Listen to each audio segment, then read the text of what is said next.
तकनीक पे काम कर रहे हैं। ग्रामीण तकनीक का मतलब है खेती में समय, धन और श्रम की बचत। अगर हम लोग 3 सिद्धांतों पे काम करें, कैसे समय की बचत हो, कैसे धन की बचत हो, कैसे समय का प्रबंधन हो, इन 3 विषयों पे अगर हम लोग काम करें तो हमको लगता है कि खेती लाभ का रोजगार बन सकता है।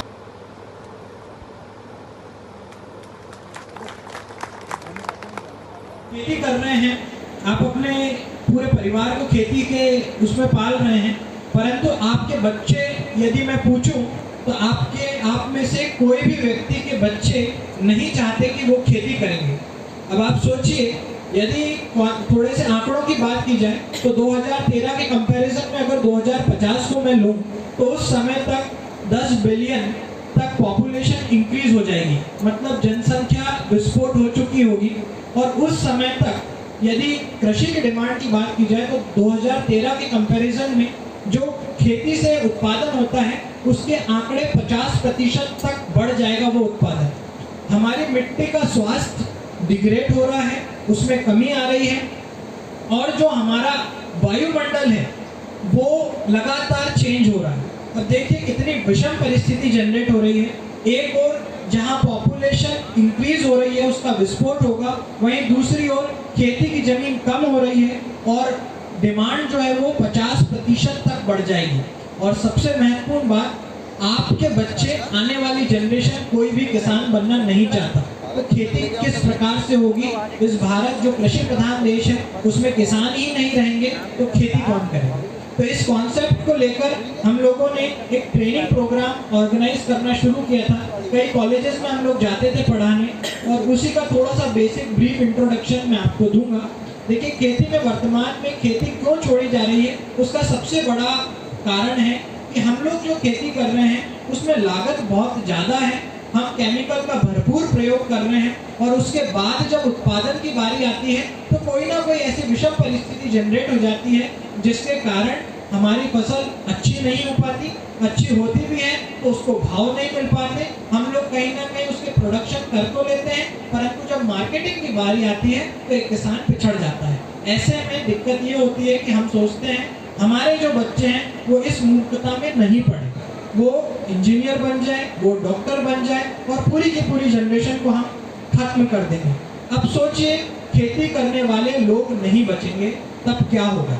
तो हम लोग चाहते हैं कि यदि हमारे ट्रेनिंग सेशन से, हमारे ट्रेनिंग प्रोग्राम से एक भी किसान ऐसा बन जाए जो उस पर्टिकुलर ग्राम में जाके ये बताए कि हाँ, ऐसी भी खेती हम लोग आगे कर सकते हैं जिससे हमको पर एकड़ जो आज 20 या 25 हज़ार रुपये हम कमा रहे हैं वो लाखों में जा सकता है। कई किसान ऐसे हैं जो खेती को अपनाकर हेलीकॉप्टर तक खरीद रहे हैं। कई किसानों के पास 1 एकड़ के सफर से 1100 एकड़ तक का सफर तय हुआ है। अब सोचिए, एक और वो किसान है और एक और हम लोग हैं जो इस धंधे को, इस रोजगार को बंद कर रहे हैं। तो आज प्राकृतिक खेती को मैं आपको थोड़ा सा समझाऊंगा कि क्या कॉन्सेप्ट है। ये कॉन्सेप्ट सबसे पहले जापान से इंट्रोड्यूस हुआ, ये वर्ड जापान ने लेके आया। और प्राकृतिक खेती का मतलब होता है एक ऐसी खेती जो जंगलों को बेस आधार मानकर हम लोग, अब काफी घने जंगल होते हैं, उन जंगलों में ना आज तक कोई खाद डालने गया, ना आज तक कोई पानी डालने गया, वहाँ पर भी जंगली जानवर होते हैं, वहाँ पर भी बीमारियों का प्रयोग पेड़ों पर आता है, वहाँ पर भी जो वनस्पतियाँ रहती है वो इसका शिकार होती है। परंतु एक ऐसा एटमॉस्फेयर वहाँ डेवलप होता है, ऐसा एक तंत्र, पारिस्थितिक तंत्र पूरा डेवलप है, ऐसी एक सिम्बायोटिक रिलेशनशिप वहाँ पर डेवलप हो चुकी है कि समझ लीजिए एक पेड़ है, वो पेड़ मिट्टी को वापस देगा, मिट्टी से फिर लेगा, तो ये जो पूरी प्रक्रिया है वे वहाँ पर अपने आप होती है। तो अगर यही कॉन्सेप्ट हम खेती में लेकर आ जाए तो उसको नाम दे दिया गया नेचुरल फार्मिंग, प्राकृतिक खेती।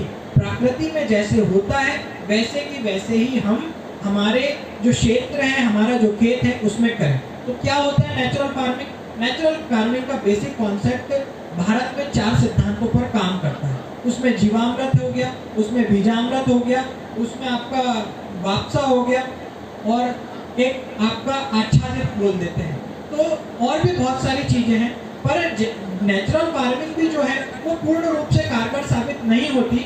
उसमें भी किसान उसमें आ तो जाते हैं, परंतु पूर्ण जानकारी नहीं होने के कारण उसको बाद में छोड़ना पड़ता है। अब मैं एग्जाम्पल के तौर पर आपको समझाता हूँ।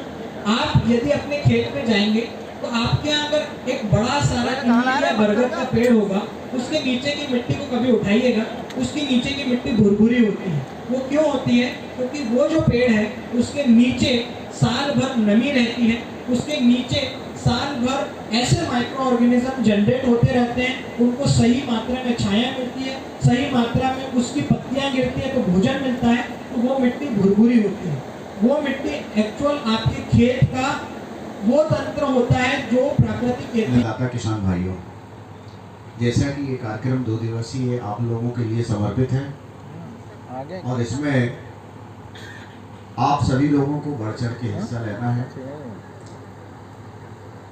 क्योंकि प्रथम सत्र में हमारे वैज्ञानिक बंधुओं के द्वारा सब्जियों के उत्पादन के संबंध में, मसाला फसलों के ऊपर, पुष्प फसलों के ऊपर इत्यादि के ऊपर ये व्याख्यान रखा गया था।